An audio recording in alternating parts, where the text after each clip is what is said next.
Pack your bags, leaving soon. I am now kidnapping you. Here we go, our first Our People artist interview with Corry Loveday. It's really nice to meet you, Corry. Nice to meet you too. Yeah. So we had a few questions prepared. Okay. We'll just start out. How old are you? I'm 25. 25. How long you been doing this for? Doing this. Define doing this. Yeah. Okay. So we'll start with when did you first start playing instruments? Yeah. I started playing piano, or at least attempting to play piano. Maybe 8 or 9. I had lessons for a little while. Very bad student, but I did that, and and then I took a break for several years. I did it maybe for 7 or 8 years until I guess soccer really kicked in. Decided I was too cool for music for a little while, and then came back to it at the end of high school and fell back in love with it. So that's kind of when you really started to pick it up and just use it pretty much every day in your life, you would say? Yeah, I'd say junior, senior year in high school. It became the new obsession. And then I eventually got to the point where I could get into a conservatory, and I went to school for music composition, songwriting. Cool, that's awesome. Yeah, definitely paid off, right? Yeah, I mean, there's some debt still hanging around, so it's almost paid off. Almost paid off. That's right. Just got to book a few more shows, right? That's right. So John was telling me you really blown up in like the past 2-3 years, right? I would say the last years. Last year, yeah. 6 months. Yeah, really? Even that short? Yeah. Yeah, I mean, when I got to Saratoga, like I said, I graduated school. I didn't want to be a part of the 9 to 5 circuit. It's just not really for me. So I worked at a coffee shop part time. I worked on Common Ground, which was great. Place for me to kind of start and be out of college, and just sort of narrowed that.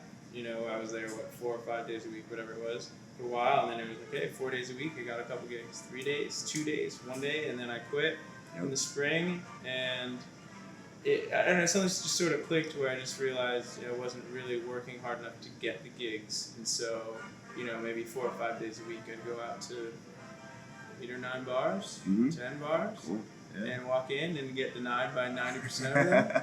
And it's like you can go to 100.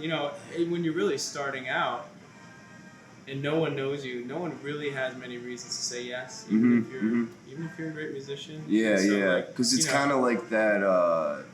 Even even shorter elevator pitch when you walk into a bar, right? Because it's not even like you're playing them your music. You're like, okay, here's what I can play. This is why you should book me, right? Yeah, and a lot of times the owners aren't the people who are responsible for booking aren't around. So I found that, I've probably gone to the bars, done phone calls, emails, probably 3,000. Yeah. I don't know. I mean, the numbers are astronomical, and that was my way of, it was like a game of probability for me, and I happen to like that sort of entrepreneurial part of it. I enjoy that, and whereas other musicians might be a better musician than me, and they might just get the gigs.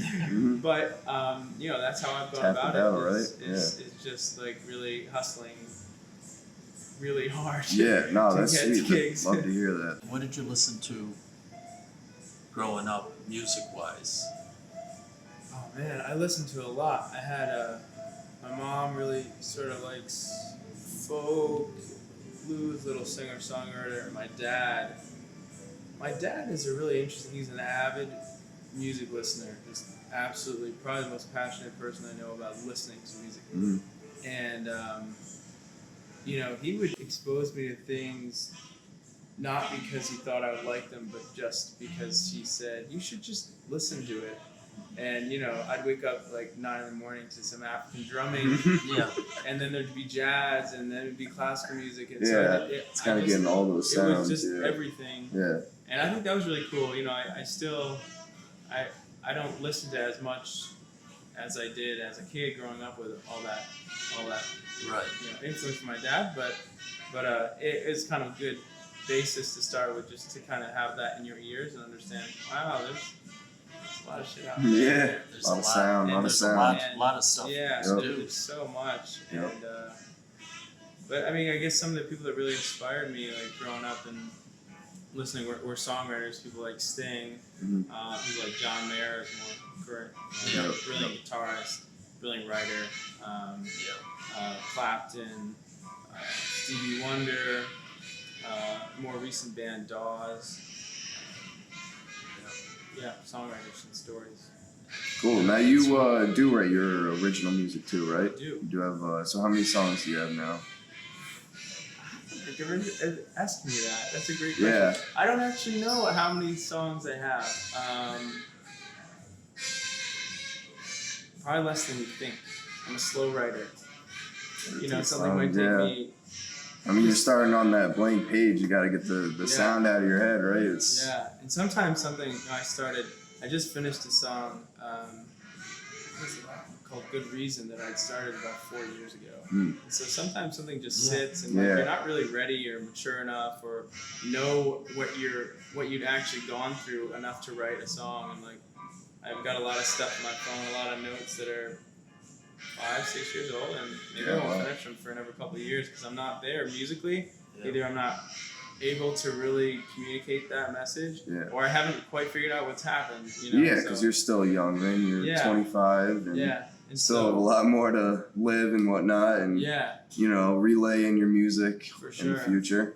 And I mean, I would say more than anything, I'm a songwriter, and you know, I guess more and more I am considering myself a performer as well. I do think of myself as a writer first, which is sort of funny to say because I guess how I make my living now is as a performer. And that's how most people know me. But really, writing, I love performing, but I have this deep thing with writing. I just love it. Cool. So how many do you sneak in a gig? As many as I can. It depends on the gig, too. You know, Depends on the crowd, right? Yeah, it really does. It might be, last night I played at Thirsty Owl, and it just was the kind of night where I wasn't going to play any originals, and I didn't. And there's some nights where that's what people are asking for, or I've got a lot of friends there, and they want to hear, you know, a song, this is our favorite original, you know, they want to hear that, and so it depends. On the gig. And that's how I think it should be. It should I never have a set list of this is first and this is You gotta, who's in the room? You know, if your dad's in the room, play your dad's favorite song. You know, and if there's, you know, a bachelorette party, I'm gonna play some Amy Winehouse. I'm so excited about what you're doing. It's so, I think it's really needed. I think that's why it's working.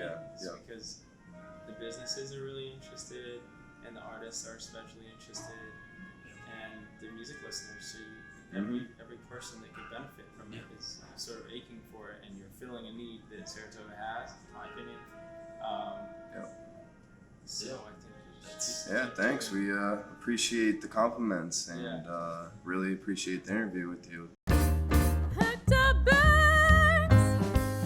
Left at noon, told our friends, see you next June.